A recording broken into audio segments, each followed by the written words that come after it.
welcome to another session of our discussions on the Scriptures of the Church of Jesus Christ of Latter-day Saints. My name is Dana Pike. I'm a professor of ancient Scripture at Brigham Young University. I'm happy to be joined today by three of my colleagues from the Department of Ancient Scripture as well, Professor Kemp Brown, Professor D. Kelly Ogden, and Professor Gaye Strathearn. Nice to be with you. Today we're talking about the Book of Nehemiah. And there's some interesting material in this book. As with others, we all feel it's essential to get a little bit of an orientation when these people lived and what the circumstances were. And so it's probably best to do that. So we'll have some idea of why Nehemiah feels compelled to do the things that he does. So why don't one of you help us get started?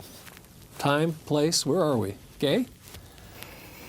Well, Nehemiah is in Persia, and he is going to find out from his brother, I think it is, that there are problems in Jerusalem and that the wall is down.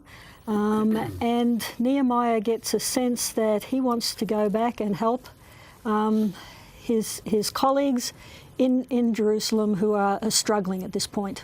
Okay. It's interesting to me that the temple has been up for about 70 years now. And the exiles, the initial group of exiles who came back have been back home for about 90. But the wall of Jerusalem is still down. The city is still vulnerable. And so in a sense, that activity will be the capstone on Nehemiah's first term as governor. Okay, so when we remember Nehemiah, we don't remember him helping rebuild the temple, because as you've said, this is many decades after that, but we remember his efforts to help rebuild the wall of Jerusalem. Why is that so important? Well, economically, it'll never be a viable place because people can't store and secure goods inside the city. Okay. In addition to that, people whose homes are inside the city are secure insofar as they're inside their own walls. But the city of Jerusalem, if the walls are in place, then it gives everyone, including those who live outside the city, some security because they can flee inside of its walls when threatened. Okay. Can I suggest also? We should think that there are marauders and people in the past. Yeah. This is not like when I build a wall around the town in which I live, but in ancient days, any city that was worth being called a city had a wall for fortification, as well as for identification. Right up to modern times, the 19th century, there were the big doors that closed because of epidemics, but because of the marauders out there. So yeah. Jerusalem for 3,000 years has always been a walled city, but it's broken down, dilapidated conditions right now. And I think there's also a sense that this wall is a demarcation of sacrality. Okay. Jerusalem is a holy city, and to have a wall is to say this is where the holy space starts. And I think we have similar things with our temples, right? That we have the walls around it. Outside of the temple walls are the profane, the place of the world, things like that. But within the walls we have entered a different sphere. Now we've entered God's area. This is sacred space. So again, those boundaries, not just for political, economic purposes, but spiritual and boundaries and identification as a people, in this case, a people of Jehovah. Although that's not the only thing he did, of course. That's 12 not. years as governor, and just build up a wall. But no, and we need to get to that story. Many people see the book of Nehemiah as a continuation of the book of Ezra, and in fact, in Jewish tradition, they really are one, Ezra, Nehemiah. Those two are a perfect marriage of political and ecclesiastical authority, aren't they? Working together well to bring on these reforms. We know that Ezra and Nehemiah, we think that Ezra and Nehemiah are contemporaries in Jerusalem about the 440s. Depending on which Artaxerxes. We know in the Persian kingdom, the Persian Empire, there was more than one Artaxerxes. And so a few people would place one or the other of these two leaders, Ezra and Nehemiah, a little bit later on. But generally speaking, most people think that they both living in the time of Artaxerxes I, who again, as we've said, is the king or the emperor of Persia from 465 down to about 424. So Zerubbabel had been the governor when the temples built the previous century. Zerubbabel had been in the same position that now Nehemiah is going to be appointed to. But I guess we ought to start nearer the beginning. He wasn't a governor in Yehud, as they called it, Judah at the time. He was a royal cupbearer of the king there in the same Shushan, the palace. Same Shushan where we have, on a previous occasion, encountered Esther, one of the royal cities in the Persian Empire, now southwestern Iran. I think Artaxerxes here might have some, he's willing to let Nehemiah go, but I think he may have some reasons for allowing that too. And there seems to have been, up to this point, some unrest in the western parts of the Persian Empire with the Egyptian revolt, and then we've had the western satraps here have been kind of unsettled here. So he might have had an additional thing of letting Nehemiah go back as part of a shake-up of the administrative problems. And he would only allow a very trusted official to go back and do that. And he's obviously a trusted official because, being the royal cupbearer, what did he do? He tested the king's food and drink before it went to him. And this Jewish man, Nehemiah, was very trusted to taste the food and the drink. And as the cupbearer, he would have been standing in the presence of the king on many occasions, and presumably struck up a conversation between themselves occasionally, would have gotten to know them. And so Nehemiah seems to have gained the trust, the confidence of the king, not just in the matter of wine tasting and testing, but in other matters as well. Kent? Well, he also seems to be on a speaking basis with the queen, for she enters into this conversation as well. This is an incorruptible man. I'm just impressed. He's incorruptible. Nehemiah. Yeah. The king trusts him implicitly. Kent, years ago, I was on the Gospel Doctrine Writing Committee for the church. I was assigned to write Nehemiah. And examining this book closely, I came to have a great respect for this man. He's very real, he's genuine, and he's deeply spiritual. I'm talking about a political leader, but you're right. Very respectful. We would call him a man of integrity and principle and great faith. Yeah. Well, we're in chapter 1, as Gaye has mentioned in verse 2. One of my brethren, it says. Now, whether that's blood brothers or just one of the Israelites, Jews as we call them at this time, has traveled from Jerusalem to Shushan in Persia and informed him about the situation there. The wall of the city never having been rebuilt since the time of the Babylonian destruction of the temple in the city in 586, over a century earlier. Maybe some other problems more immediate to their time period as well. Again, we hear in verse 4, when I heard these things, I sat down, I wept, I mourned, I fasted, I prayed to God. And then we have a little bit of his prayer beginning in verse 5. I said, I beseech thee, O Lord, God of heaven, the great and terrible, or the great and fearful God, and whether reverenced, but the wicked could fear him in a different way, that keeps covenants and mercy for them that love him and observe his commandments. Let your ear be attentive to my prayer and to our situation. And so quickly we see Nehemiah moving into this dialogue with the Lord, invoking his assistance. Well, that, of course, the prayer, in fact, fills the rest of the chapter. Yes. Which sets up the scene with the king. He is down. He's feeling down because of the news that he's received from his brother Hanani, who, by the way, is mentioned later on in the book as his brother. Yes. And so he's feeling down. The king knows him well enough that he senses that Nehemiah is not up, and so he inquires, and out of Nehemiah pours his concern, and that leads to the authorization of this man to go as an agent of the king. All right. And so, as we mentioned when we talked about Ezra chapter 7, Ezra, in his own right, the priest and a scribe, received royal authorization to go to Jerusalem with authority on behalf of the king to function in his capacity. Nehemiah is now authorized by the king to travel from Persia to Jerusalem. And we learn in chapter 5, verse 14, that he isn't just coming out of personal interest, but he's essentially deputized, authorized to be a governor of the province of Judah, part of the Persian Empire. He also, like Ezra, brings with him the power of the king's purse, for he's authorized to purchase timbers and all those kinds of things that's mentioned in chapter 2, verse 8, and the like. So there's a little historical discrepancy. It appears as though Nehemiah is on the move in 445 BC.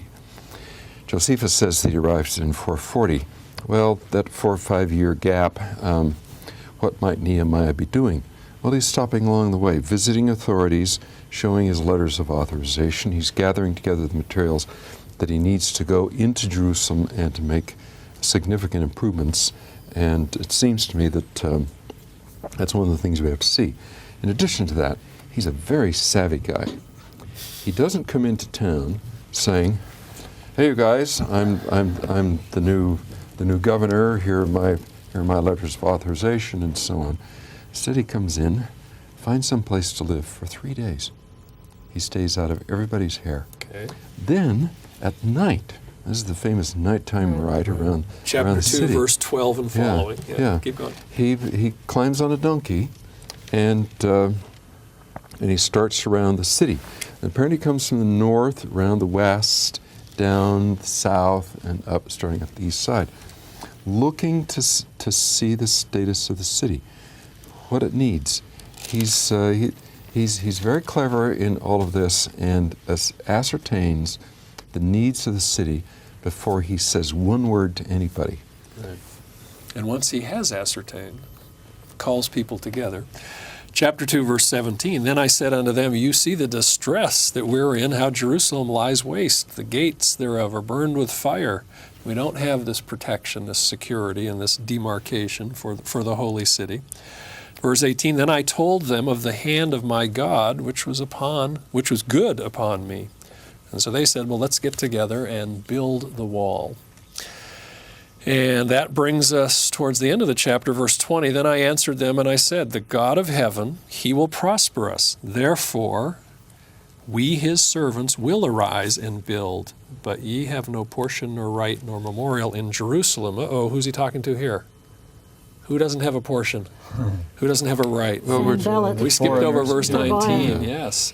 Back in Yes, 19. Sanballat the Ammonites, Horonite, probably from Beit Arabs. Horon. What do we know about Sanballat? He seems to be the governor of the province of Samaria at this time, north, We know that from the north of Judah. Elephantine Yeah, we papyrus. have some historical support for that. And Tobiah is an Ammonite, seems to be the governor of the province over in where Across the river. Ammon, across east of the Jordan He River, may the not- modern kingdom of Jordan. He may not be an Ammonite. That may be a term for the servant, the Ammonite servant, a technical term that he's the official over the place of Ammon. Could I well think be. there's some good evidence that Tobiah has some strong ties to Jerusalem and to the upper class in Jerusalem. So he may well be from that We'll descendant. see that as we go along. There's some collusion between some of the people in Jerusalem and these officials roundabout who may have some connection to the house He certainly of has a Israel. good Israelite name. Yes. Yahweh is good. He does. Well, in chapter 3, then we hear the names of the people, priests, Levites, other people, lay Israelites who get together in groups and help to build various segments of the wall. There's an important dimension of this list of participants. Most people, I think, get pretty bored and skip Yeah. over this, so you better help enlighten us. Well, then. basically, that we're going around the city walls as Brother Ogden could tell us, from north to west to south on the east side. But there are dimensions of this that are important because we learn where people come from. They're not all Jerusalemites. Okay. Others have been invited in, people from Jericho, which is way down in the Jordan Valley to the east, Tekoa, which is out by Bethlehem to the south and slightly east. There are people from Gibeon and Mizpah, which are from the north. So these are people from the tribe of Judah, from the tribe of Benjamin, who have been invited in to help participate.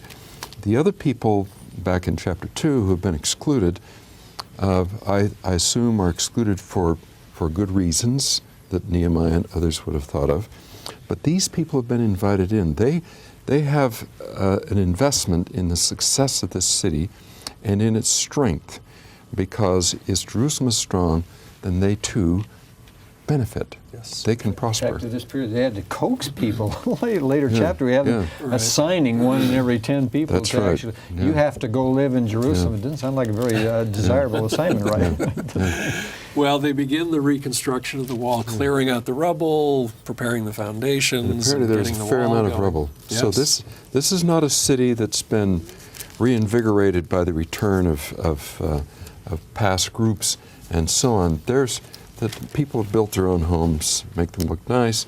and so Temple, on. of course, is but there. but Well, the street outside, who cares, and so on. Yes. And it looks like that's the situation in the The city. Babylonians had laid the city out. It was Yeah. destroyed. And as you were mentioning before, this is an amazing thing that the governments, the Persian government, is allowing, not just allowing Jews to come back, but with the wealth of the empire at their disposal.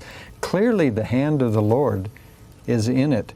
As Isaiah and other prophets prophesied, the remnant would return. Not the other tribes, but Judah would be returning there. And somebody's promoting their return even financially to get them back there, and got to build up the wall. Yes. Well, in chapter 4, once the wall reconstruction has begun, we hear that there is opposition from, again, led by these two figures we've mentioned, Sanballat from Samaria to the north and Tobiah from the east. Verses 7 and 8, I think, in chapter 4 can be read as though these men not only stirred up unsuccessfully against Jerusalem, but stirred up people against villages and towns, and that there may have been some destruction of villages and towns, homes, settlements and countryside, that sort of thing, farm buildings and the like. Well, in light of that, verse 9 then, chapter 4, verse 9, nevertheless, we, this is Nehemiah in the first person, right? We made our prayer unto our God and set a watch against them day and night because of them. The opposition continues. I like verse 14. I looked and rose up and said unto the nobles, to the rulers, to the rest of the people, be ye not afraid of them, these enemies. Remember the Lord, who is great and terrible or fearful, and fight for your brethren, your sons, your daughters, your wives, your houses. This sounds like something Captain Moroni is going to be saying in a later time in the Book of Mormon. Verse 17, they who built the wall, they laid, and they that bear burdens, with those that laid it, every one with his hands wrought in one hand wrought in the work, and with the other hand held a weapon. Could I insert something right here? Okay. T.S. Eliot, one of the great poets. Not one of the biblical authors, but... great poet of the 1900s. He wrote something about Nehemiah. Here are the few lines. There are those who would build the temple, and those who prefer that the temple should not be built. In the days of Nehemiah the prophet, there was no exception to the general rule. In Shushan the palace in the month Nisan, he served the wine to the king Artaxerxes. He grieved for the broken city Jerusalem, and the king gave him leave to depart that he might rebuild the city. So he went with a few to Jerusalem, and there by the dragon's well, by the dung gate, by the fountain gate, by the king's pool, Jerusalem lay waste, consumed with fire, no beast for a place for a beast to pass. There were enemies without to destroy him, and spies and self-seekers within. When he and his men laid their hands to rebuilding the wall, so they built as men must build, with the sword in one hand and the trowel in the other. There you go. There's the whole story in there. Poetic. Well, this process, of course, took about 2 months, 52 days or something like that. Yes. And it appears that they're working through the months of August and September. And that means that there are some fields that go unharvested. There are vineyards that go unharvested and so on. There are taxes that are due and the like. So people go into financial bondage. They actually find themselves in trouble. They actually begin to sell their sons and daughters into bondage. They take loans of people who can afford it. And here, finally, at the end of all of this, the workforce cries out in anguish, saying, we're in bondage, we can't pay our debts and so on. All these guys over here who have the money now have more money, they have mine. And that moves Nehemiah to action. This is one of those times when he's decisive and tough. Okay, and this is chapter 5. This is chapter 5, and he backs down. He backs down the leaders who have given out loans and says, "These are your brethren. These are the people who built the wall that protects you now," and so on. And I find this to be sort of heartening. He's not only a cheerleader to get everybody to work, but he also is going to see there's equity, fairness, justice in this society. Okay. We also see from him, though, that he has been here as the governor and he's not living off the taxes of the people. He's a King Benjamin type of person who's willing to work for his people and not for his self-gain. So in verses 6 through 10, we hear him dealing with what Kent's talking about. When we get over to verse 14 and following, it's here that we hear he had been appointed the governor and serves as the governor of the province of Judah, or Yehud, as it's in Hebrew, for 12 years. And he tells us in verses 15, 16, 17, and following that he doesn't take from He's the laboring taxes. right with the people. Right. He's right? laboring, and I'm not living off the contributions of the people. Very much like King Benjamin in the Book of It's Mosiah. the nature and disposition of nearly all men. As soon as they get a little authority, they'll begin to exercise unrighteous dominion, which he is not. It's pretty noble. One of the important points here is that Nehemiah, in just a few months, has rallied his people. They've lifted the wall up. They're now secure. Now his enemies begin to devise other ways to get after him. Chapter 6, of course, exposes two tricks. One was to get him to come outside the walls of the city to parley with people.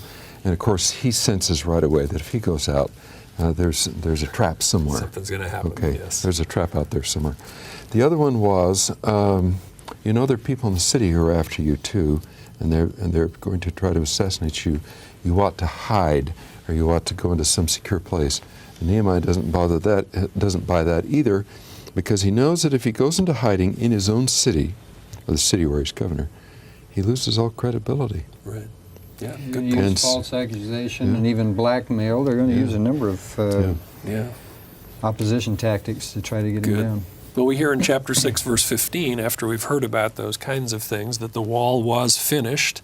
And actually, we hear about a dedication of the wall when we get to chapter 12. We're not quite there yet. One of the things I like, and since I have 3 of these examples of this right on the page in front of me, as with Ezra's account in 7 through 10 and Nehemiah, we have some narration in the third person. We also have the quotations in the first person. We have this in the Book of Mormon quoting some of the speeches of those prophets and others. But I like the little prayers here. So, for example, in chapter 5, verse 19, he says, "Think upon me, my God, for good, according to all the things that I'm doing to this people." In chapter 6, verse 9, "Now therefore, O God, strengthen my hands." We have a number of them. We'll see some more as we go along. Chapter 7, provision is made to protect Jerusalem, as that little summary statement at the top says. Chapter 7, 5, "And my God, put into my heart to gather together the nobles." Nehemiah is consistently, not a prophet, but consistently recounting how the Lord is working with and through him to bring about the purposes for the betterment of the people. And then we have recounted another whole chapter full of names. In this case, people who had come back earlier, the 500s. Right. We have this recorded in Ezra chapter 2, but it's reiterated here for us in Nehemiah chapter 7. It brings us to chapter 8, where we have Ezra, in Nehemiah's account, reading the law of the Lord You might remember in Jerusalem. In another session, we reviewed the possibility that chapters 8, 9, and 10 actually fit inside of the book of Ezra, beginning at the end of chapter 8 and inserted at the beginning of chapter 9. Seems to fit in a sequence of months, 5th month, 7th month, 9th month. And so, in a way, one can now just simply step over this all the way to Nehemiah chapter 11. All right. So when it says book, we're talking about a scroll here, the law of God. We've mentioned this, but in chapter 8, verse 8 of Nehemiah, Okay. this is what we do in our classrooms and what the brethren do in general conference. So they read in the book of the law of God distinctly, gave the sense, and caused them to understand the reading. Mm-hmm. Isn't that what we do? Sure. We're studying from the scriptures. Yeah, and so one interpretation of this is that they then explain it, the concepts, to help them so it's clear to the people who are listening. Another interpretation, and they're not mutually exclusive, as Kent mentioned earlier, is that we think that we know the Torah, the law of God's in Hebrew, but many of the people in the land of Israel at this time are speaking Aramaic, which is also a Semitic language, and certainly that practice continues on down into the New Testament time. We hear about Jesus and his disciples and others speaking Aramaic, and so there's probably translation as well as commentary, interpretation along the way. Ezra says, don't cry, this is a holy day. We're reading the law of God in the holy city of Jerusalem, and so they do this. They celebrate the Feast of Booths, or Tabernacles. And chapter 9, We have some fasting, some confession of sins. This relates to a topic that we have read earlier in the book of Ezra, that the people have violated their covenants.